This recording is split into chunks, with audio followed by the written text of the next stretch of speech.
الرجيم بسم الله الرحمن الرحيم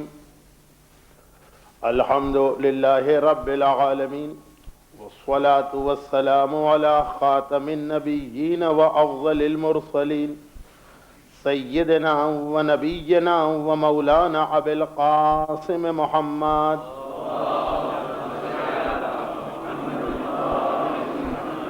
وآلہ وأہل بیتہ وعطرتہ الطیبین الطاہرین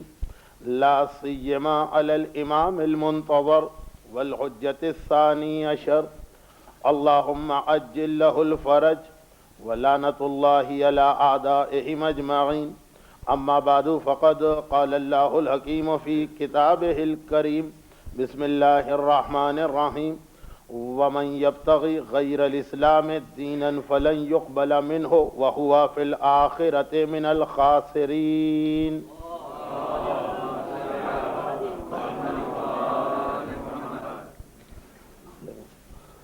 سورہ آل عمران کی اس آیت کو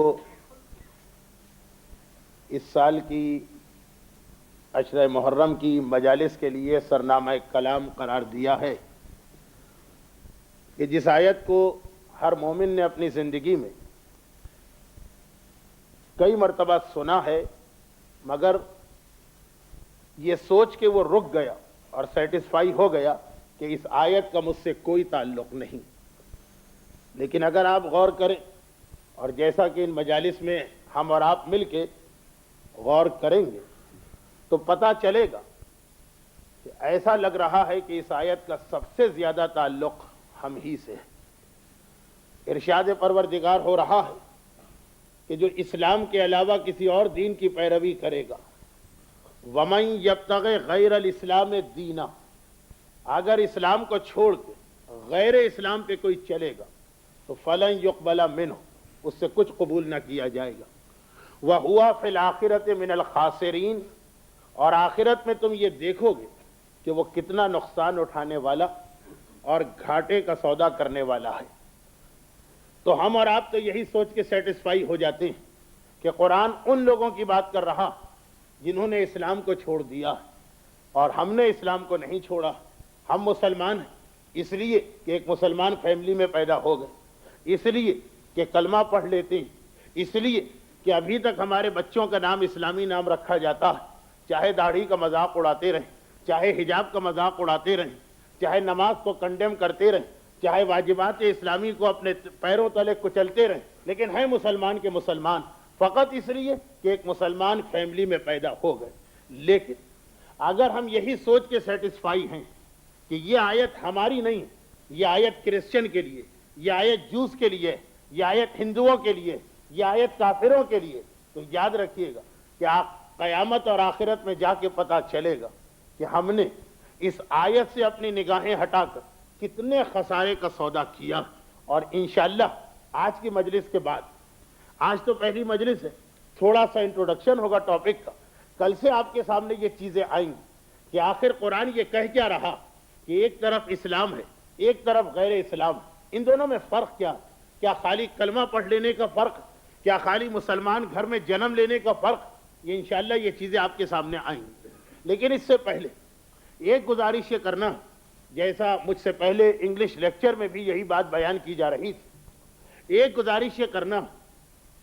کہ ایک مسئلے کو ہمیشہ اپنے ذہن میں سب سے اہم مسئلہ سمجھ کے جگہ دیجیے گا، اور وہ یہ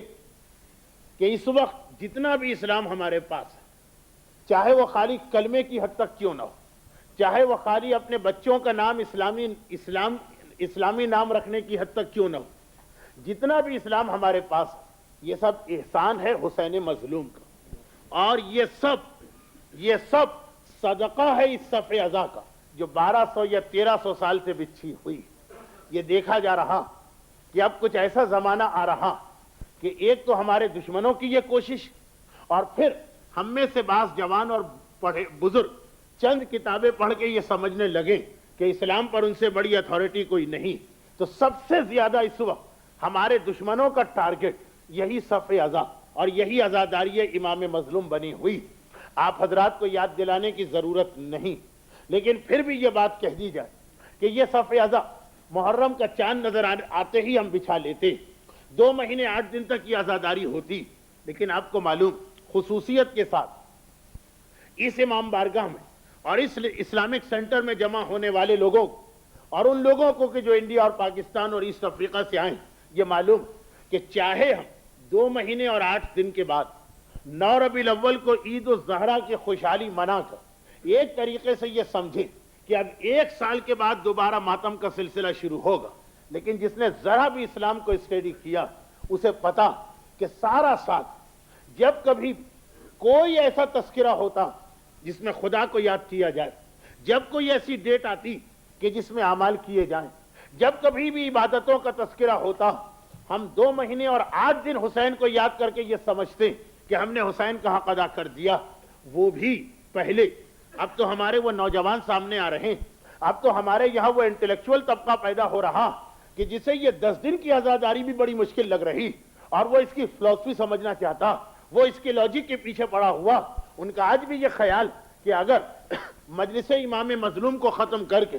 تفسیر قرآن کے سیشن رکھے جائیں تو زیادہ بہتر ہوگا. اور آج بھی ان کی یہ سمجھ میں نہیں آ رہا کہ آخر اس طرح سے جمع ہو کر حسین کا ماتم کر کے, حسین پہ آنسو بہا کے اسلام کو کیا فائدہ ہو رہا. لیکن دوسری جانب آئیے,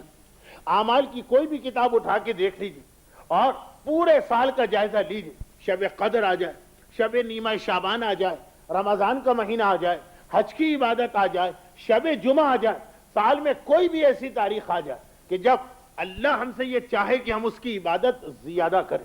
روزانہ کی جو نماز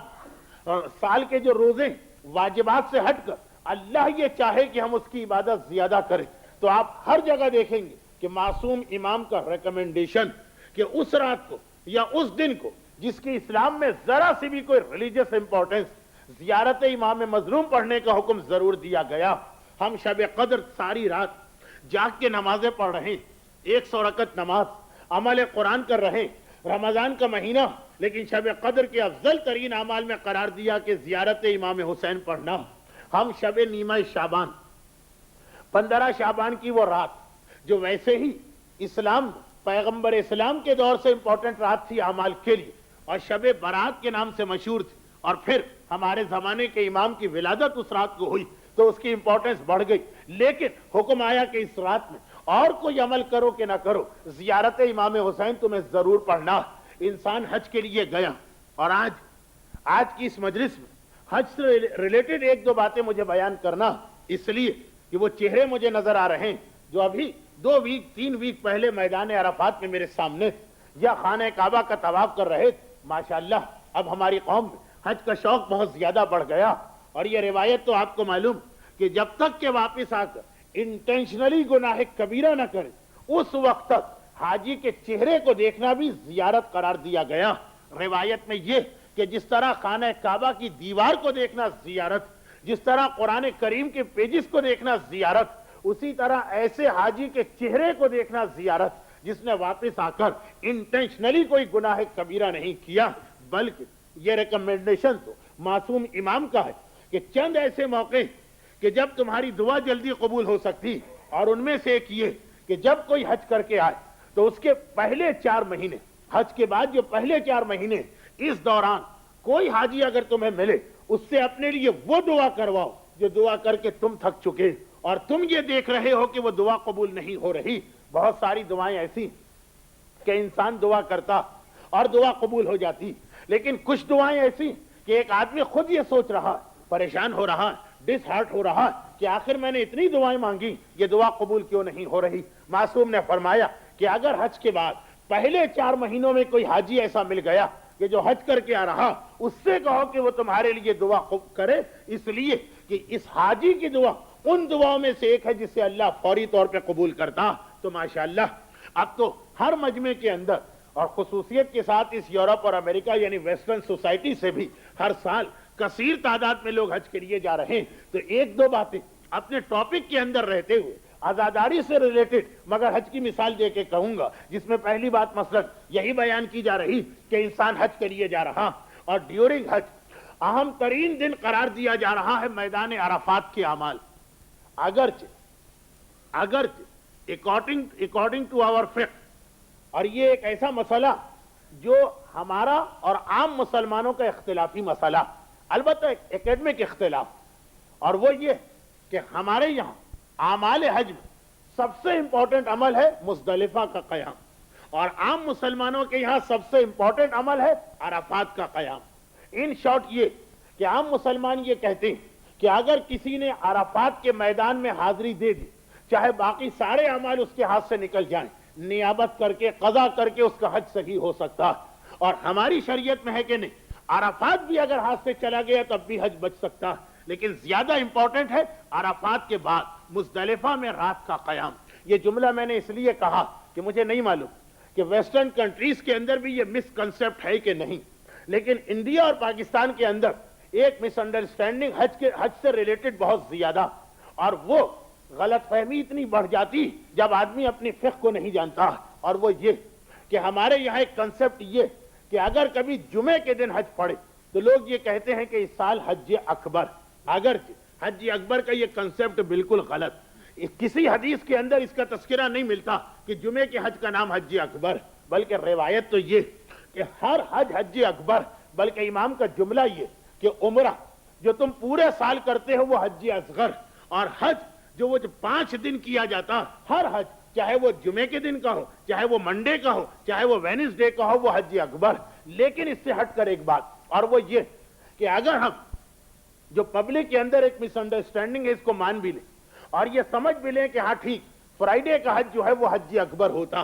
ہمارے یہاں تو اتنی زیادہ یہ غلط فہمی کہ لوگ ویٹ کرتے ہیں کہ چاند کس حساب سے ہو رہا، اور اس کے بعد اپنے ملک یعنی مکے سے بیٹھ کر کراچی، مکے سے بیٹھ کے لاہور، مکے سے بیٹھ کر بمبئی ٹیلی فون کیے جاتے ہیں، یا افسوس کے عالم میں کہ افسوس اس سال چاند نہیں ہوا اور اتنا گولڈن چانس حج اکبر ہمارے ہاتھ سے نکل گیا، یا خوشی کی حالت میں کہ اگر چاند ہو گیا تو خوشی میں ٹیلی فون کیے جاتے ہیں کہ اس سال ہمیں حج اکبر مل رہا۔ لیکن ایک سوال یہ پیدا ہوتا کہ حج ایک دن کا نام تو نہیں، حج تو کئی دنوں کا نام، ان میں سے کون سا دن فرائیڈے کو ہو تو یہ کہا جائے گا کہ حج اکبر۔ کتنے ہی حاجی اس مجمع میں مجھے نظر آ رہے ہیں، حاجی تو حاجی، حاجیوں کو گائیڈ کرنے والے، حاجیوں کے لیڈر، وہ بھی اس مجمع کے اندر مجھے نظر آ رہے ہیں۔ تو ایک سوال یہ کہ حج ایک دن تو نہیں ہوتا، حج 9 ذی الحج سے شروع ہوتا، 12 ذی الحج کو کمپلیٹ ہوتا، تو اس میں تو تقریباً ہر سال ایک نہ ایک فرائیڈے آ جاتا۔ وہ کون سی ڈیٹ کہ اگر فرائیڈے کو ہو تو یہ کہا جائے گا کہ حج اکبر۔ برادران اہل سنت کے یہاں، عام مسلمانوں کے یہاں، چونکہ عرفات کا میدان موسٹ امپورٹنٹ، اس لیے وہ کہتے ہیں کہ اگر 9 ذی الحج جو عرفات کی ڈیٹ ہے وہ جمعے کو پڑے تو حج اکبر۔ معصوم نے کہا غلط، موسٹ امپورٹنٹ مزدلفہ کا قیام، چنانچہ 10 ذی الحج اگر جمعے کو پڑے تب اس کو حج اکبر کہا جا سکتا ہے۔ تو کتنی ہی دفعہ ایسا ہوا کہ لوگوں نے افسوس کیا کہ ہمیں حج اکبر نہیں ملا، جبکہ حج اکبر مل گیا۔ افسوس اس لیے کر رہے کہ سعودی عرب کے میگزین، عام مسلمانوں کے نیوز پیپر وہ یہ ڈکلیئر کر رہے ہیں کہ اس سال چونکہ 9 ذی الحج وہ تھرسڈے کو ہوا، حج اکبر نہیں، جبکہ اکارڈنگ ٹو آور شریعت وہ حج اکبر ہو گیا۔ تو خیر یہ بات تو اس لیے بیچ میں آ گئی کہ جو نقطہ میں آپ کے سامنے پیش کرنا چاہ رہا ہوں اور جس پوائنٹ کو کلیئر کرنا چاہ رہا ہوں، کہیں اس کے اندر فقہی غلط فہمی پیدا نہ ہو۔ اور وہ بات کیا تھی کہ حج کے درمیان ڈیورنگ حج موسٹ امپورٹنٹ واجب ہے مزدلفہ کا قیام، لیکن اس کے بعد عرفات مزدلفہ کے بعد اکارڈنگ ٹو آور فقہ حج کا one of the most important واجب۔ عرفات کسے کہتے ہیں؟ عرفات کا میدان ایک ایسا میدان کہ امام معصوم نے فرمایا کہ اسے چھوٹا میدان قیامت سمجھ لو، قیامت کے میدان میں بس وہی سین ہوگا جو عرفات کے میدان میں نظر آتا۔ عرفات کے اعمال اتنے امپورٹنٹ کہ ایک طرف شریعت کہتی ہے عرفات کے دن روزہ رکھنا مستحب، عرفہ کے دن روزہ رکھنا مستحب، سنت اور سنت موقدہ، اور دوسری جانب یہی مجتہدین معصوم کی حدیث کے حوالے سے لکھتے ہیں کہ عرفہ کے دن روزہ رکھنا مکروہ۔ ایک ہی دن، ایک ہی ڈیٹ، ایک طرف جملہ آ رہا کہ عرفہ کا دن، بلکہ عرفات کے دن کے اعمال تو اتنے امپورٹنٹ کہ جو لوگ حج پہ نہیں جا سکے اور اس میدان میں خود فزیکل حاضری نہیں دے سکے، آرڈر یہ ہے کہ دنیا میں کہیں بھی ہو 9 ذی الحج کو اعمال عرفات انجام دو۔ اور ساتھ ساتھ یہ دو بہت ہی عجیب جملے آ گئے، دو بہت ہی عجیب فتوے آ گئے۔ ایک طرف لکھا گیا کہ عرفات کا روزہ مستحب اور انتہائی تاکیدی مستحب ہے، یعنی ہائیلی ریکمینڈڈ، اور دوسری طرف یہ جملہ آ گیا کہ عرفات کا روزہ مکروہ، عرفات کے روزے میں کراہیت، یہ بیٹر ہے کہ اس دن روزہ نہ رکھا جائے. اور یہ دونوں امام کی حدیثیں. راوی نے بھی گھبرا کے پوچھا. جس طرح سے آج بھی اگر کوئی مجتہد کے مسئلے کو توجہ کے ساتھ پڑھے گا تو یقیناً وہ یہ کوشچن کرے گا کہ یہ دو چیزیں کیسے پاسبل، ایک ہی چیز کو مستحب قرار دیا جا رہا، ایک ہی چیز کو مکروہ قرار دیا جا رہا. تو امام کا جواب یہ تھا کہ اگر اعمال عرفات جو یعنی عرفات کی دعائیں، اور کون سی دعائیں؟ جس میں انسان صرف اللہ سے بات کرتا اور اس طرح سے بات کرتا کہ عرفات کے دن ہمارے چوتھے امام امام زین العابدین علیہ الصلاۃ والسلام مفاتیح الجنان میں پوری روایت پڑھ لیجئے گا. ایک فقیر کو یہ سنا کہ وہ لوگوں سے بھیک مانگ رہا اور لوگوں سے سوال کر رہا، تو امام نے حیرت کے ساتھ کہا کہ آج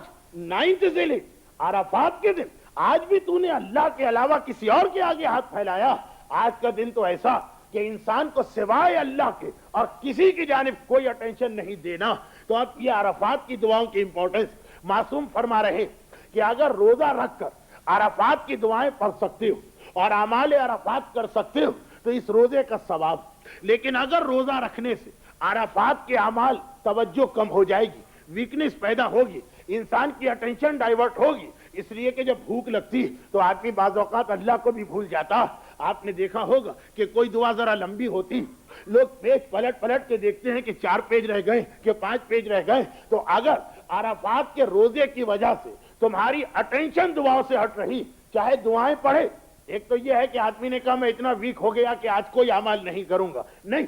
معصوم امام فرماتے کہ سارے کے سارے اسے اعمال کرنا، توجہ کم ہو رہی، اٹینشن ڈائیورٹ ہو رہی، اتنا زیادہ کنسنٹریشن نہیں ہو رہا، تو دعائیں اور اعمال عرفات اتنے امپورٹنٹ. معصوم کہتے ہیں چھوڑ دو روزہ. آج روزہ چھوڑ دینا بہتر، جبکہ روزہ وہ عبادت جس کے لیے اللہ نے کہا کہ یہ خالص میری عبادت ہے اور اس کا اجر و ثواب بھی میں دیتا ہوں. اس میں ملائکہ اور فرشتے بھی کوئی انٹرفیرنس نہیں کر سکتے. لیکن امام فرماتے ہیں کہ اعمال عرفات اتنے امپورٹنٹ کہ اگر روزے کی وجہ سے کنسنٹریشن ختم ہو رہا تو یہ نہیں کہا کہ دعا چھوڑ دو، بلکہ امام نے کہا روزہ چھوڑ دو. لیکن اس اعمال عرفات اس میں بھی حکم آ گیا کہ جتنی چاہیں دعائیں پڑھو. اور ابھی آپ نے حدیث سن لی کہ امام نے ارشاد فرمایا کہ تمہیں صرف اور صرف اللہ کو یاد کرنا. لیکن زیارت امام مظلوم، عرفات کی اسپیشل زیارت ہم کو دی گئی. کہا کہ زیارت امام حسین وہ کسی موقع پہ تم سے مس نہیں ہونا چاہیے. تو سارا سال دیکھ لیجئے، ہم اور آپ 2 مہینے 8 دن، بلکہ اب بعض جگہوں پر 29 صفر، بعض جگہوں پر چہلم، اور بعض جگہوں پہ 11 محرم کو زیارت کی مجلس ختم ہوئی اور یہ سمجھا گیا کہ عزاداری ختم ہو گئی. اور یہ تو میں آج کی بات کر رہا ہوں، یہ جو 1996 چل رہا. لیکن میں دیکھ رہا ہوں کہ اب تو بعض اوقات یہ سوال بھی آتا کہ عاشورے کے دن بھی ہم چھٹی کیوں کریں؟ عاشورے کے دن بھی جو 2-4 پاؤنڈ اور ہم کما سکتے ہیں، آخر وہ 2-4 پاؤنڈ کیوں نہ کمائیں؟ وہ جو علی اکبر کی شہادت ہوئی، وہ جو اصغر شہید ہوا، وہ جو قاسم کا لاشا اٹھایا گیا، وہ تو سب 1300 سال پہلے کے واقعات تھے. اس کی وجہ سے آج ہمارا یہ جو پاؤنڈ ارننگ کا سیشن اس کے اندر کیوں بریک ہو جائے؟ رات کو آ کے رو لیں گے، ایک رات پہلے رو کے چلے جائیں گے. تو اب تو مجھے یہ بھی نہیں پتا کہ یہ جو 10 محرم اور 11 محرم کی میں بات کر رہا ہوں یہ بھی کتنے سال تک باقی رہے گا. ہم اور آپ اسی کے اوپر اکتفا کرتے ہیں اور سیٹسفائی ہو جاتے ہیں کہ ہم نے امام کا حق ادا کر دیا. اور دوسری جانب آپ نے دیکھا کہ اسلام نے پہلی محرم سے لے کے آخر ذی الحجہ تک سال میں جب کوئی تاریخ آئی، کہا کہ اللہ کو یاد کرنا ہے، کہا کہ قرآن پڑھنا ہے، کہا کہ عمل قرآن انجام دینا ہے، نمازیں پڑھنا ہے، روزے رکھنا ہے، وہ سب اپنی جگہ. مگر حسین کو سلام ضرور کرنا، حسین کی زیارت ضرور پڑھنا، اور ہر دفعہ کے لیے، ہر اوکیزن کے لیے الگ زیارت. ہمارے یہاں تو ایک قسم کا یہ طریقہ بن کے رہ گیا کہ زیارت وارثہ ہی ہمیشہ ریپیٹ کی جاتی ہے. زیارت وارثہ کا ریکمنڈیشن شب جمعہ کا ہے، لیکن اس کے بعد سال کی جتنی تاریخیں ہیں الگ الگ زیارت بتائی گئی. 13 رجب کی زیارت الگ، 27 رجب کی زیارت الگ، شب قدر کی زیارت الگ، 15 شعبان کی زیارت الگ، عید فطر کی زیارت الگ،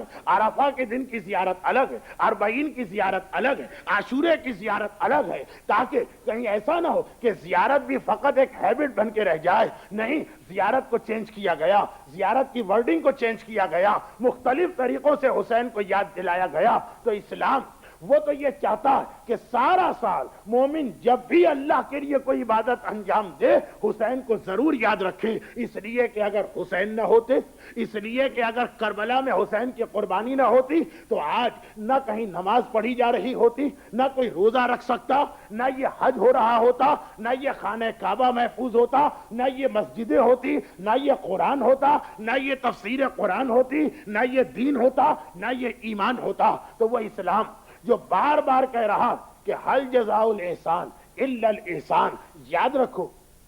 کہ جس نے تم پر احسان کیا کبھی اسے بھلانا نہیں، کبھی اسے فراموش نہ کرنا، اپنے محسن کو ہمیشہ یاد رکھنا۔ اور ہمارا سب سے بڑا محسن وہ کربلا والا حسین ہے کہ اس کی وجہ سے یہ ریلیجن ہم کو ملا ہے۔ تو یہ جو ہم چند دن، یہ جو ہم 2 مہینے 8 دن، یہ جو ہم تقریباً 2 مہینے، یہ جو ہم 10 دن عاشورے تک عزاداری کر رہے ہیں، تو یاد رکھیے کہ یہ ہم اسلام پر، حسین پر، آل محمد پر کوئی احسان نہیں کر رہے ہیں۔ قربانی ان کی تھی، ان کی وجہ سے اتنا ریلیجن ملا ہے، ہم تو فقط تھوڑا سا حق ادا کرنے کی کوشش کر رہے۔ اور اسی حوالے سے جو بات میں نے عرض کی وہ یہی تھی کہ سارا سال حسین کو یاد کرنا، کبھی آپ کے ذہن میں شیطان یہ خیال نہ ڈالے کہ قرآن پڑھ لیا تو کافی ہو گیا، توضیح المسائل ختم کر لی تو کافی ہو گئی، نماز اور روزہ انجام دیا تو کافی ہو گیا۔ اگر یہی عبادتیں کافی ہوتی تو ہر اسپیشل اوکیزن کے لیے الگ سے زیارت پڑھنے کا حکم ہمیں نہ دیا جاتا۔ مفاتیح الجنان فارسی میں بھی، عربی میں بھی، اردو میں بھی ہے، اور بمبئی سے گجراتی میں بھی چھپ چکی، اور شاید دنیا میں کہیں انگریزی میں بھی کسی نے اس کو چھاپ دیا۔ فقط اسی مفاتیح کی خالی انڈیکس کو دیکھ لیجئے گا کہ کتنی مختلف زیارتیں سال میں بتائی جا رہی ہیں۔ لیکن ہاں، اب یہاں پر ایک بات اور ہمیں یاد رکھنا، اور یہیں سے میرا اصل ٹاپک شروع ہوگا، اور وہ یہ کہ جب اتنی ساری باتیں آج اتفاق سے، میرا ارادہ نہیں تھا لیکن خود بخود ٹاپک کے اندر کچھ حج کی باتیں آ گئی، کچھ عرفات کے میدان کی باتیں آ گئی، تو ایک حدیث آپ کو یاد دلا دوں۔ یہ حدیث اتنی مشہور ہے کہ جو حج پر گیا اس نے تو ضرور اس حدیث کو سنا، اور جو لوگ کبھی حج پر نہیں گئے، خدا ہر مومن اور مومنہ کو حج اور زیارات چہاردہ معصومین سے مشرف کرے، اور زیارت کے راستے میں جو ظالم رکاوٹ ہے ان کو جلد از جلد نیست و نابود کرے۔ تو جو لوگ کبھی حج پر نہیں گئے انہوں نے بھی یہ حدیث ضرور سنی ہوگی، اور بہت میں اس کو شارٹ کر کے بیان کر رہا ہوں کیونکہ ایک سنی ہوئی چیز کو ریپیٹ کرنے کا فائدہ نہیں، اس سے میں آپ کو ایک منزل تک لے جانا چاہتا ہوں۔ بہت ہی مشہور حدیث، اور حدیث سنتے وقت یہ یاد رکھیے گا کہ قرآن بار بار اعلان کر رہا وَلَن تَجِدَ لِسُنَّتِ اللَّهِ تَبْدِيلًا، اللہ کا جو قانون، اللہ کا جو لا، اللہ کا جو پرنسپل ہے اس میں کبھی چینج نہیں آتی، ہمیشہ اور ہر دور میں اللہ کی سنت اور طریقہ ایک جیسا رہا۔ تو حج کے بارے میں ایک اصول ہمارے سامنے آ رہا،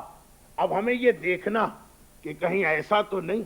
کہ یہ اصول خدا نہ کرے ہم میں سے بعض لوگوں پر عزاداری اور مجلس کے حوالے سے یہ اس اصول کا، اس رول کا امپلیمنٹ ہو رہا۔ اور وہ حدیث کیا؟ حدیث یہ کہ ایک بہت ہی مشہور راوی ابو بصیر اسدی کوفی، جو 2 اماموں کے نائب تھے، اور ان 2 اماموں سے انہوں نے more than 40,000 حدیثیں روایت کی، ان کی عمر 100 سال سے زیادہ تھی، اور امام نے انہیں کوفہ شہر کے اندر جو اس زمانے میں اسلامی دنیا کا ریلیجس سینٹر تھا اپنا نمائندہ اور اپنا ریپریزنٹیٹیو بنا کے پیش کیا۔ ابو بصیر 1 سال یہ حج پر جا رہے، اور ان کی خوش قسمتی کہ انہیں جس قافلے میں جگہ ملی اس قافلے میں ہمارے 5ویں امام، امام محمد باقر علیہ الصلاۃ والسلام بھی تھے۔ بس اب آپ سمجھ گئے کہ میں کیا کہنا چاہ رہا ہوں۔ 5ویں امام کے قافلے میں انہوں نے حج کیا تھا، اور جب عرفات کے میدان میں پہنچے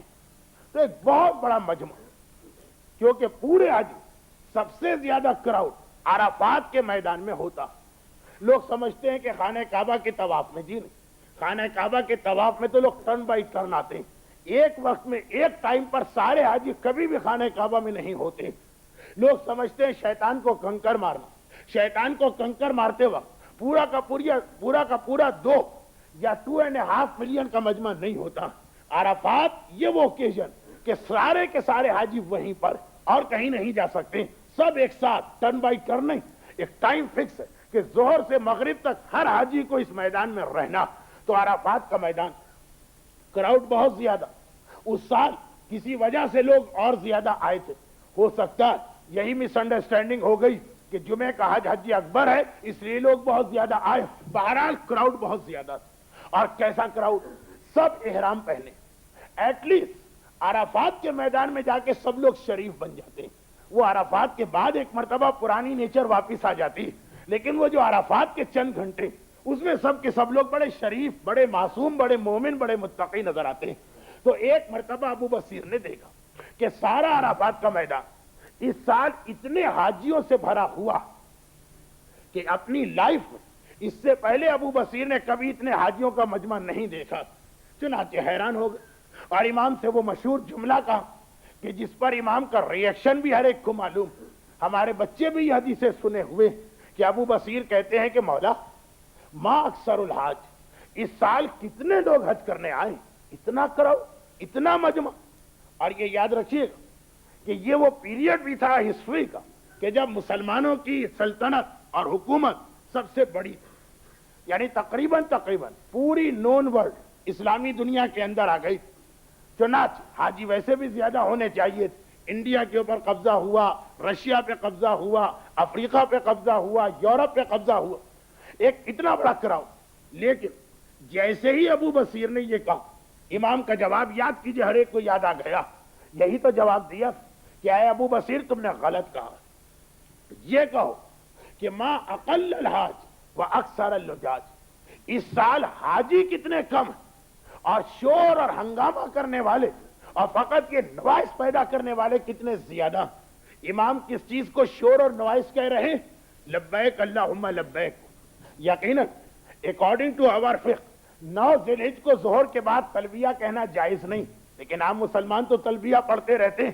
امام کس چیز کو کہہ رہے ہیں کہ یہ شور و ہنگامہ؟ لبیک کو. امام کس چیز کو کہہ رہے ہیں کہ یہ شور اور ہنگامہ اور فقط نوائس ہے؟ استغفر اللہ کو, دعائے توبہ کو, دعائے استغفار کو, لوگوں کے اعمال کو, لوگوں کی تسبیح کو, لوگوں کی نمازوں کو. کوئی کرسچن نہیں, کوئی جو نہیں, کوئی کافر نہیں, کوئی بہت ہی زیادہ اپنے آپ کو براڈ مائنڈڈ سمجھنے والا مسلمان نہیں, ہمارا کوئی انٹلیکچوئل پڑھا لکھا شیعہ نہیں. امام معصوم کہہ رہے کہ یہ جو تلبیہ سن رہے, یہ جو دعائے توبہ سن رہے, یہ جو استغفار سن رہے, یہ جو نمازیں سن رہے, یہ جو تسبیح سن رہے, یہ سب شور, ہنگامہ ہے, نوائس ہے, اور کچھ بھی نہیں. ابو بصیر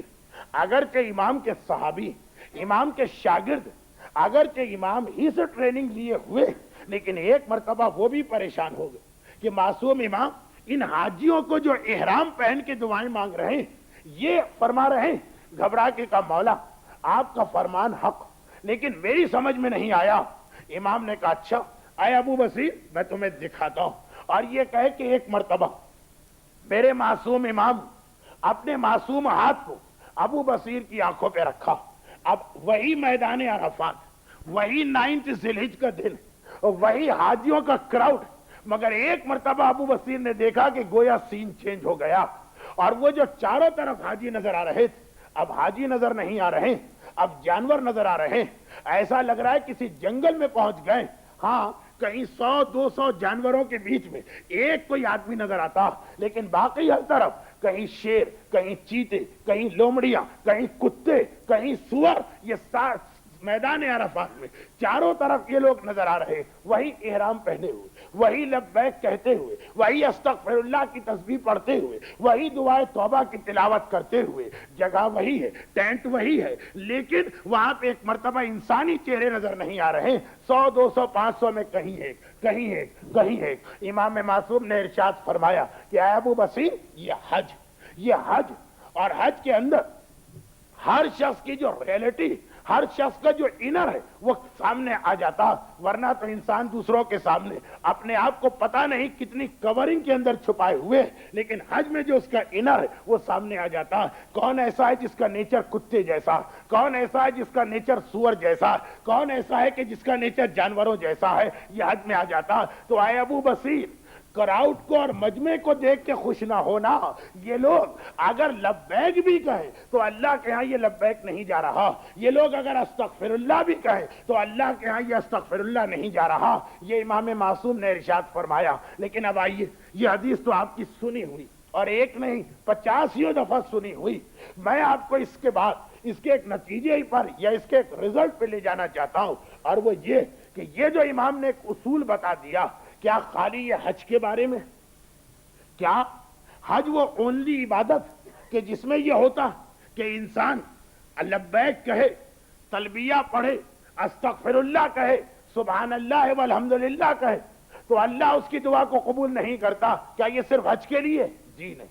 اللہ نے ہر عبادت میں یہی رکھا. وہ دوسری بات ہے کہ ابو بصیر کا سوال حج کے دن تھا, اس لیے امام نے اس کو حج کے میدان میں دکھا دیا. ورنہ حقیقت یہ ہے کہ ایک نہیں مسلسل حدیثیں کہ نمازوں کے بارے میں بھی یہی, خصوصیت کے ساتھ آخری زمانے کی نمازیں, روزے کے بارے میں بھی یہی, تلاوت قرآن کے بارے میں بھی یہی کہ امام ارشاد فرماتے ہیں کہ نماز پڑھنے والے تو بے شمار ہوں, لیکن کہیں 2, 4, 5% ایسے ہیں جن کی نماز قبول. روزے رکھنے والے تو بے شمار, لیکن رب صائم لا یحظ من صومہ الا الجوع والعطش, کتنے ہی ایسے روزے دار جنہیں اپنے روزے سے کچھ نہیں ملتا سوائے بھوک اور پیاس کے. رب تال القرآن, کتنے ہی ایسے تلاوت قرآن کرنے والے, والقرآن یلعنہ, کہ وہ تلاوت کر رہے اور قرآن ان پہ لعنت بھیج رہا. حدیثوں کا ایک سلسلہ آ رہا جو ہمیں یہ بتا رہا کہ کسی نیکی کے کام کے اندر جمع ہو جانا اور کسی نیکی کے کام کو کر لینا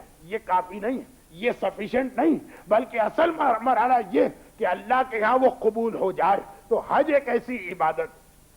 کہ جس میں سارا عالم اسلام جمع ہوتا, اور اس کے بعد کراؤڈ کے اعتبار سے عزاداری اور مجلس, یہ وہ عبادت ہے جس میں سارا عالم اسلام آ کے جمع ہوتا. لیکن بعض اوقات ہم سوچتے ہیں, بعض اوقات حدیثوں کو پڑھ کے ہم خود بھی ایک مرتبہ پزل ہو جاتے ہیں کہ کیا ہر وہ شخص جو مجلس میں آ رہا, ہر وہ شخص جو ذکر امام کر رہا. دیکھیں میں بار بار کہہ رہا ہوں کہ آج تو وہ پیریڈ آ گیا کہ لوگ عزاداری سے معاذاللہ جان چھڑانا چاہتے ہیں, اور ان کو ساری لاجک اور فلسفہ عزاداری کے بارے میں یاد آنے لگ رہا. لیکن اس میں بھی جو لوگ آ رہے ہیں ان سے میرا ایک سوال, اور وہ یہ کہ کہیں ایسا تو نہیں معاذاللہ, خدا نہ خواستہ, اللہ سے دعائیں مانگتے ہوئے کہ اللہ ہم لوگوں کو اس سے بچائے, کہیں ایسا تو نہیں کہ ابو بصیر نے جس طرح حج کے میدان میں عرفات کے دن ہزاروں اور لاکھوں حاجیوں کو دیکھا تو وہ یہ سمجھا کہ یہ سب کے سب حاجی, اور امام نے کہا نہیں, ان میں کہیں 1000 میں 2 آدمی حاجی, ان میں کہیں 500 میں 1 آدمی حاجی, باقی سب کا حج, باقی سب کا احرام, باقی سب کا اپنے گھر سے میدان عرفات پہنچنا سب ویسٹ ہو گیا, سب بیکار ہو گیا. کہیں ایسا تو نہیں کہ حسین کی صف اعضاء پہ آنے والے بھی بعض اوقات اس ٹریڈیشنل طریقے سے آتے ہوں کہ پتا چلے کہ یہاں آنے کے بعد انہوں نے کوئی حق ادا نہیں کیا حسین کا, جس طرح سے حج کرنے والا میدان عرفات میں پہنچا, لیکن اگر اپنے آپ کو چینج کر کے نہیں پہنچا تو اس نے حج کا حق ادا نہیں کیا, اور اللہ کو ایسا حج نہیں چاہیے. تو کہیں ایسا تو نہیں کہ حسین کا غم کرنے والے اور یہ سب سنسیئر لوگ, ایسا نہیں ہے معاذ اللہ کہ میں یہ کہوں کہ یہ منافق تو یہاں آتا ہی نہیں, یہ سب سنسیئر لوگ ہیں. لیکن ایسا تو نہیں کہ یہ حسین کے مشن ہی کو نہ سمجھے, ایسا تو نہیں کہ انہیں یہی پتا نہ ہو کہ حسین کربلا میں کیوں گئے تھے, ایسا تو نہیں کہ یہ سمجھے کہ یزید صرف ایک تھا جو 61 ہجرہ میں تھا اور اس کے بعد اب کوئی یزید نہیں رہا, ایسا تو نہیں کہ یہ سمجھے کہ حسین کا جہاد 10 محرم 61 ہجرہ کو کمپلیٹ ہو گیا, اب اس کے بعد ہمیں اس میں پارٹیسپیٹ نہیں کرنا. اگر یہ سمجھا تو غلط سمجھا, اس لیے کہ جیسا کہ مرحوم ڈاکٹر آیتی نے اپنی کتاب میں اس کو حدیث قرار دیا اور کہا یہ حسین کے بیٹے کی حدیث ہے, کہ یہ حدیث جو آپ نے ویسے تو سنا, لیکن بہت سے لوگ یہ سمجھتے ہیں کہ شاید یہ کسی عالم نے بنا کے ایک سلوگن دیا. ڈاکٹر آیتی کی ریسرچ کہ یہ حدیث کہ کلو ارض کربلا و کلو یوم عاشورہ, کہیں ایسا تو نہیں کہ ہم یہ سمجھ کے بیٹھے کہ کربلا صرف ایک کربلا تھی جو ختم ہو گئی اور عاشورہ صرف ایک عاشورہ تھا جو ختم ہو گیا. اگر ایسا ہے تو ہمارا اس صف ازا پہ آنا، ہمارا اس صف ازا پہ بیٹھنا حسین اور اللہ کو خوش نہیں کر رہا، وہ اسے قبول تو کر لیں گے، اس لیے کہ ہم سنسیئرٹی کے ساتھ آئیں۔ کون آدمی ایسا جو آج اتنا ٹائم نکالے اور دین کو اور ریلیجن کو ٹائم دے؟ یہ فقط حسین کی محبت ہے، مگر حسین کی محبت صحیح طریقے سے ہونا چاہیے۔ اور یاد رکھیے حسین کا جو سب سے امپورٹنٹ میسج، حسین کا جو سب سے اہم پیغام، عجیب پیغام، اور وہ پیغام یہ کہ وہ شخص سب کچھ ہو سکتا،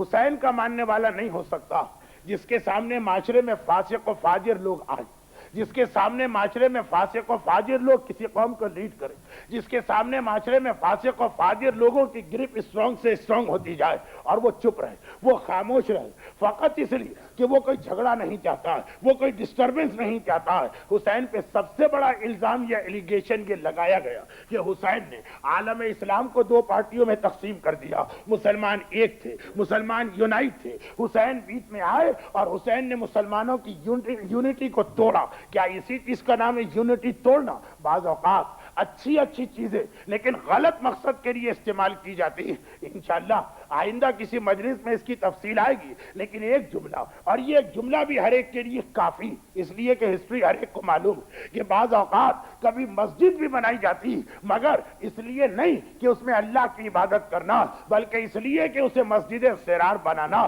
تو کبھی بڑے اچھے جملے حسین پہ الزام لگا، حسین مسلمانوں کی یونٹی کو توڑ رہے ہیں، مسلمان یونائٹ ہے، مسلمانوں کی ایک طاقت ہے۔ کیا ضرورت تھی حسین کو میدان میں نکلنے کی؟ چنانچہ اس حوالے سے میرے مولا کے خلاف،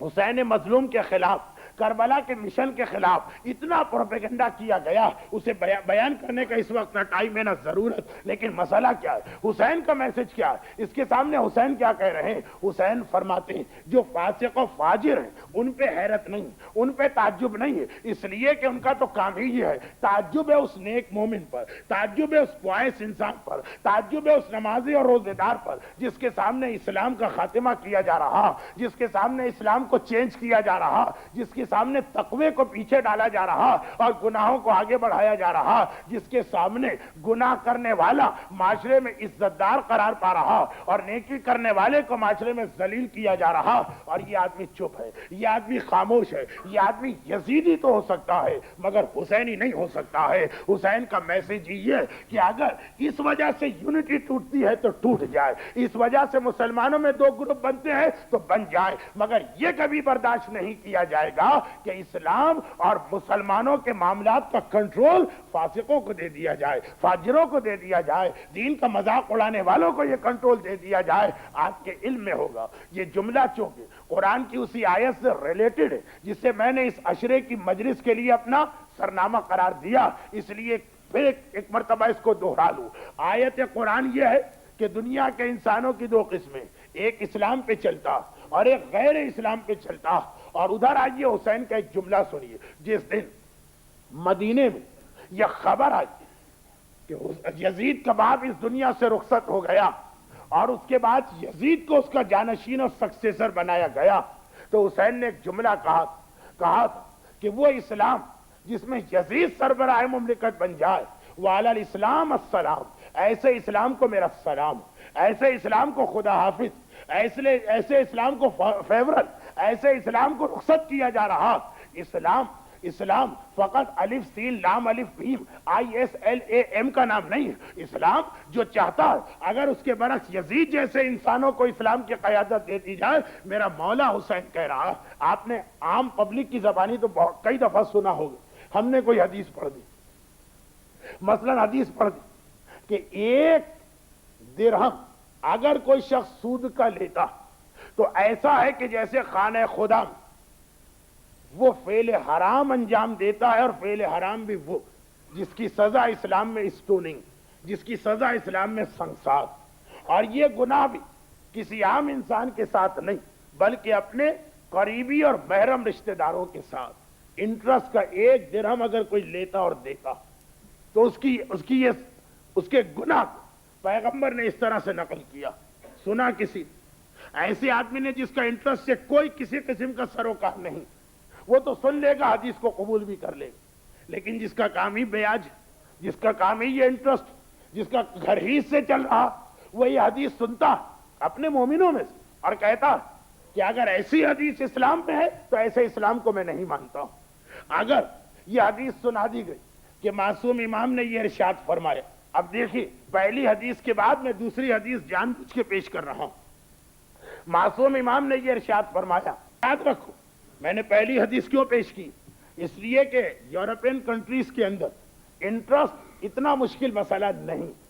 خصوصیت کے ساتھ اس لیے کہ نان مسلم کے ساتھ انٹرسٹ کی فلسفی ہی اسلام نے کچھ اور پیش کی، لیکن یہ حدیث میں نے ایک خاص مقصد سے پیش کی تھی. آئیے اب اس کے بعد کی حدیث سن لیجیے کہ ایک مرتبہ کسی نے امام سے یہ سوال کر لیا کہ مولا انٹرسٹ کسے کہتے ہیں. اب امام نے اس کا جواب دیا. آج اس کی ڈیٹیل میں جانے کا نہ موقع ہے نہ ضرورت، لیکن آخر وہ ساری انٹرسٹ کی ڈیٹیل بتانے کے بعد ایک عجیب جملہ امام معصوم نے ارشاد فرمایا. ابھی تک انٹرسٹ کا ٹاپک اس میں آپ کو اتنا انٹرسٹ نہیں ہوا ہوگا اس لیے کہ یہ آپ کا ٹاپک نہیں، لیکن اب اس کے بعد سنی. امام نے کہا اچھا اور یہ بھی سن لو. راوی نے پوری انٹرسٹ کی ڈیفینیشن امام سے سن، پورا انٹرسٹ کی فلسفی کو سمجھا کہ اسلام میں انٹرسٹ کسے کہتے ہیں. ابھی جانے والا امام نے کہا سنو یہ سنو. ان ارب الربا، اربا عربی میں سپرلیٹو ڈگری، ربا کہتے ہیں انٹرسٹ، ارب الربا. معصوم نے کہا اور یہ بھی سن لو کہ سب سے بڑا انٹرسٹ، ابھی آپ نے انٹرسٹ کے بارے میں حدیث سن، خانہ کعبہ میں فعل حرام انجام دینا. خانہ کعبہ فعل حرام، امام فرماتے ہیں انٹرسٹ کا 1 درہم. اور اب اس کے بعد ارشاد فرماتے ہیں کہ یہ بھی یاد رکھو ان ارب الربا، اسلام میں سب سے بڑا انٹرسٹ یہ قرار دیا گیا کہ مومن کسی مومن کی غیبت کرے، مومن کسی مومن کی توہین کرے، مومن کسی مومن کی عزت و آبرو سے کھیلے. پیسے کے لین دین کے اندر حرام آ گیا، لیکن پیسے سے زیادہ امپورٹنٹ چیز ہے عزت، پیسے سے زیادہ اہم چیز ہے مومن کی آبرو. اسلام نے باقاعدہ ایک ترتیب بتائی. مال کی اہمیت ہے لیکن مال سے زیادہ عزت، اور عزت سے زیادہ جان، اور جان سے زیادہ ایمان. باقاعدہ اسٹیجز ہے. تو امام نے کہا کہ وہ انٹرسٹ کا گناہ. اور یاد رکھو کہ جو شخص کسی مومن کی غیبت کرتا یا کسی مومن کو ہیوملیٹ کرتا یا کسی مومن کی انسلٹ کرتا ہے، وہ عام سود خور سے زیادہ بڑا سود خور ہے. اس عام سود خور نے پاؤنڈ اور ڈالر کے اندر انٹرسٹ کیا اور اس نے مومن کی عزت کا سودا کیا ہے. اب دیکھیے کہ یہ حدیث ہے، کچھ لوگ سنتے ہیں قبول کر لیتے ہیں، کچھ لوگ سنتے ہیں کوئی نو کامنٹس، لیکن کچھ لوگ کہہ دیتے ہیں اچھا اگر ایسی حدیث ہے ہم نہیں مانتے ایسی حدیث کو، ہم نہیں مانتے ایسی آیت کو، ہم نہیں مانتے ایسے اسلام کو. لیکن ہم اور آپ تو ہر اس چیز کی اگینسٹ ہے، ہم اور آپ تو ہر اس چیز کے اگینسٹ ہے جو ہمارے ویسٹرن انٹرسٹ کے خلاف جا رہی ہے. جو ہمارا پروفیشن، جو ہمارا کام، جو ہمارا وے آف لائف، جو چیز اس میں انٹرفیئر کرے گی ہم کہتے ہیں اس کو نہیں مانتے. لیکن اگر حسین کہہ دے کہ ایسے اسلام کو میں نہیں مانتا ہوں، اس اسلام پہ میرا سلام، جس کے اندر یزید جیسا جو ہے وہ لیڈر بن جاتا. اب میرا ایک سوال اور وہ یہ کہ دشمنان اہل بیت کربلا کے مشن کو بھی ڈی گریڈ کرنے کے لیے اس کی ایک عجیب اسٹوری بنائی. اور وہ کیا اسٹوری بنائی؟ وہ اسٹوری یہ بنائی کہ کربلا کا پورا جہاد کوئی پرسنل کلیش ہے، حسین اور یزید کا آپس کا کوئی مسئلہ.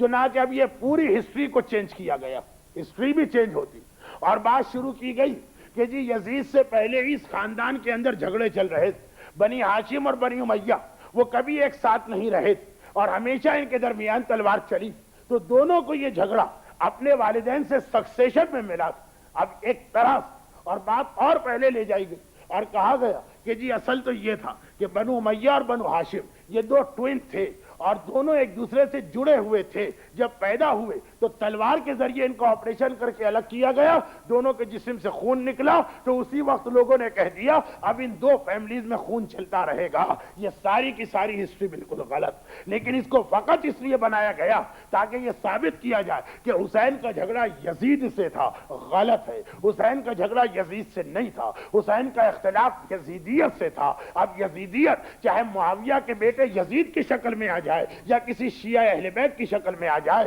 حسین کا اختلاف ایک پرسن سے نہیں ہے، حسین کا اختلاف کسی فیملی سے نہیں ہے، حسین کا اختلاف کسی حکومت کے لیے نہیں، حسین کا اختلاف ایک کیریکٹر سے ہے، حسین کا اختلاف اس وے آف تھنکنگ سے ہے کہ جو یزید کے پاس ہے. چنانچہ یزیدیت اگر کبھی کسی بھی محب اہل بیت میں آ جائے، ایران کا شاہ وہ بھی تو اپنے آپ کو محب اہل بیت ڈکلیئر کرتا تھا، وہ بھی تو اپنے آپ کو شیعہ کہا کرتا تھا، اس نے بھی تو اپنی آٹو بایوگرافی میں یہ لکھا کہ ایک مرتبہ میری جان حضرت عباس نے بچائی اور ایک مرتبہ میری جان امام زمانہ نے بچائی. تو کیا فقط اس لیے کہ وہ اپنے آپ کو شیعہ کہہ رہا لیکن کیریکٹر پورا اس نے یزید کا لیا ہم اسے معاف کر دیں گے، ہم اسے اپنا لیڈر مان لیں گے، ہم کہیں گے کہ اس کی ساری غلطیوں کو نظر انداز کرو؟ ہرگز نہیں. یاد رکھیے اسلام کے اندر یہ کبھی نہیں چلتا ہے کہ جو اپنی کمیونٹی والا ہو، جو اپنی فیملی والا ہو، جو اپنی جماعت والا ہو، جو اپنے علاقے والا ہو، جو اپنے خاندان والا ہو، اس کی ہر غلطی کو چھپا لو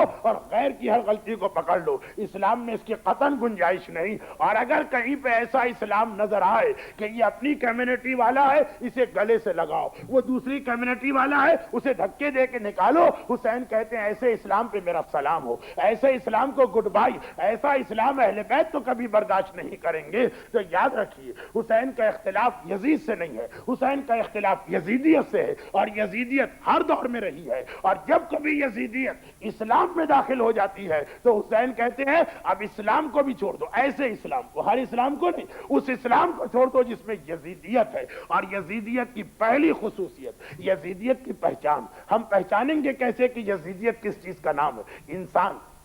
اس کی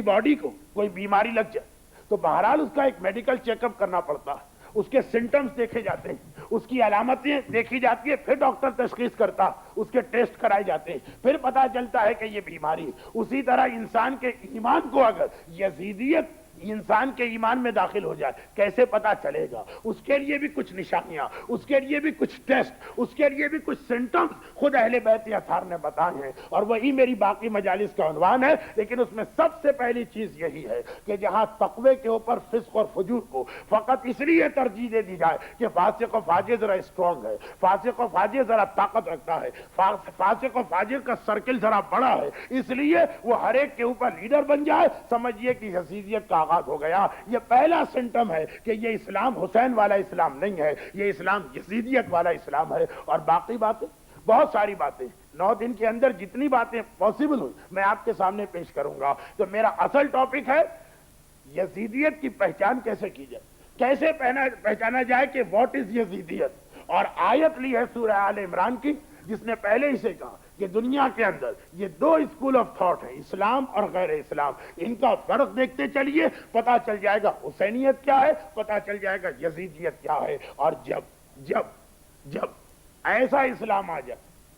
جس میں فاسق و فاجر کو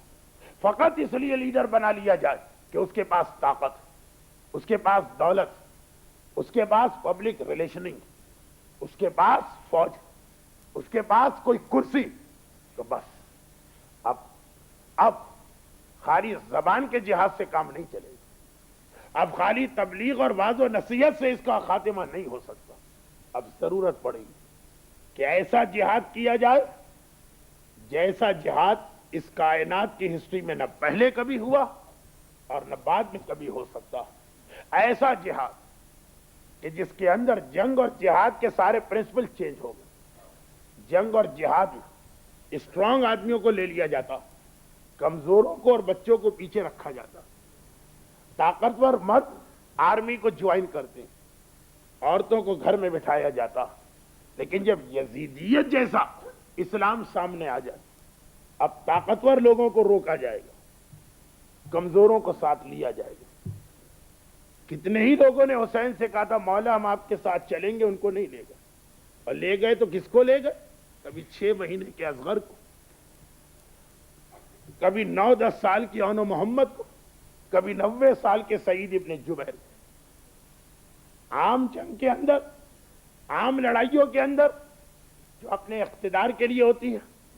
جو تاج اور تخت کے لیے ہوتی ہے، مرد جاتے ہیں. مگر جہاں اسلام کے بچانے کا مسئلہ آ جائے گا وہاں مردوں کو روکا جا رہا. زینب چلیں گی، کلثوم چلیں گی، رباب چلیں گی، اور کس طرح چلیں گی کہ بس اب جو اجڑے گا یہ خاندان اہل بیت کا تو قیامت تک دوبارہ آباد نہیں ہو سکے گا. 28 رجب عجیب تاریخ تھی. اس تاریخ کو فاطمہ کا پورا گھرانہ آباد تھا. مگر اس تاریخ کو جو حسین کا قافلہ مدینے سے نکل گیا، اب دوبارہ کبھی محلہ بنی ہاشم آباد نہیں ہو سکا، اب دوبارہ کبھی مدینے والوں کو اس خاندان کی وہ شان نظر نہیں آ سکی، قیامت تک فاطمہ کا یہ اجڑا ہوا گھر آباد نہیں ہوا۔ البتہ جب 28 رجب کو یہ قافلہ چلا تھا تو چلا تو بڑی شان کے ساتھ تھا، اس لیے کہ حسین زندہ تھے، اس لیے کہ عباس موجود تھے، اس لیے کہ علی اکبر نے پورے محلہ بنی ہاشم کا کنٹرول سنبھالا ہوا تھا، چاروں طرف پہرا لگا دیا گیا تھا۔ آج ہماری عورتیں حجاب اور پردے کا کتنا ہی مذاق کیوں نہ اڑائیں، کبھی 28 رجب کے قافلے کی شان دیکھیے گا، مدینے سے یہ قافلہ چل رہا، پورے محلہ بنی ہاشم کے اندر پہرا لگا ہوا، بالغ مرد کو تو چھوڑیے 12 برس کا بچہ بھی یہاں سے نہیں گزر سکتا، اس لیے کہ حسین کے اہل حرم جا رہے ہیں، اس لیے کہ علی کی بیٹیاں جا رہی، اس لیے کہ محمد کی نواسیاں جا رہی، اور پھر ہر بی کی سواری آئی، اور کس شان کے ساتھ سواری آئی وہ منظر بھی دیکھنے والا، سواریاں آتی گئی، حسین کے حکم سے کنیزیں گھر میں جا کے پیغام پہنچاتی گئیں، ام فروہ کی سواری آئی، شہزادی ام فروہ کو پیغام ملا، ایک مرتبہ اپنے کمرے سے باہر آئی، قاسم آگے بڑھے، میری ماں سوار ہو رہی ہے، میں اپنی ماں کو سہارا دوں گا۔ قاسم نے ایک مرتبہ ماں کو سہارا دیا، ام لیلہ کی سواری آئی، لیلہ باہر آئی، ایک مرتبہ علی اکبر دوڑ کے آگے بڑھے، اپنی ماں کو میں سوار کراؤں گا، ام کلثوم باہر آئی، ام کلثوم کی کوئی اولاد نہیں ہے مگر چھوٹا بھائی اولاد کے برابر ہوتا ہے، عباس آگے آئے اور کہا شہزادی یہ غلام آپ کو سوار کرائے گا، کلثوم کو ایک مرتبہ عباس نے سوار کرایا، اور اے عزادارو آخر میں ثانی زہرا زینب کبریٰ کی باری آئی، زینب اپنے بیت الشرف سے نکلتی ہے، ایک طرف سے عباس دوڑ کے آئے، ایک طرف سے اکبر دوڑ کے آئے، میں سوار کراؤں گا، حسین نے آواز دی نہیں بھیا عباس تم نہیں، نہیں اکبر بیٹا تم نہیں، حسین کی بہن ہے، حسین خود سوار کرائے گا، اور حسین نے زینب کو سوار کرایا، ساری سواریاں چلی، محملیں بھی ہیں، پردے بھی لگے ہیں، کیوں عزادارو 11 محرم کو جب کربلا کے میدان سے انہی بیویوں کا قافلہ چلا تو ان کو 28 رجب یاد آ گیا، ارے کیا قیامت دلوں پہ گزری ہوگی، بیویوں نے دیکھا سواریاں تو نظر آ رہی ہے، نہ پردے ہیں نہ عماریاں ہیں، ارے کوئی سہارا دینے والا بھی نہیں، فروہ کو مدینہ یاد آیا، مقتل کا رخ کیا، تڑپ کے آواز دی قاسم بیٹا ارے تیری ماں سوار ہو رہی ہے، کیا یہاں آ کے سہارا نہ دے گا؟ یہ منظر کہیں زینب نے دیکھ لیا، ایک مرتبہ علی کی بیٹی آگے بڑھی، بیویوں سے کہا بیویوں اگر قاسم نہ رہے اگر اکبر نہ رہے تو گھبراؤ نہیں، ابھی علی کی بیٹی زینب ہے، زینب تمہیں سوار کرائے گی، ایک ایک بی بی کو زینب نے سوار کرایا، فروہ کو سوار کرا دیا، رباب کو سوار کرا دیا، لیلہ کو سوار کرا دیا، آخر میں زینب کی باری آئی، ایک مرتبہ دائیں طرف دیکھا، ایک مرتبہ بائیں طرف، ارے کوئی سہارا دینے والا نظر نہ آیا، مقتل کا رخ کیا، زینب نے آواز دی عباس تیری بہن سوار ہو رہی ہے، کیا تو بھی بہن کو سہارا نہ دے گا؟ ارے کوئی تعجب نہیں، یہ سن کے میرا چوتھا امام آگے بڑھا ہو، پھوپھی اماں اگرچہ میرے گلے میں توق ہے، ہاتھوں میں ہتھکڑی ہے، پاؤں میں بیڑی ہے، مگر آئیے زینب کبریٰ کو سجا سہارا دے کے سوار کرائے۔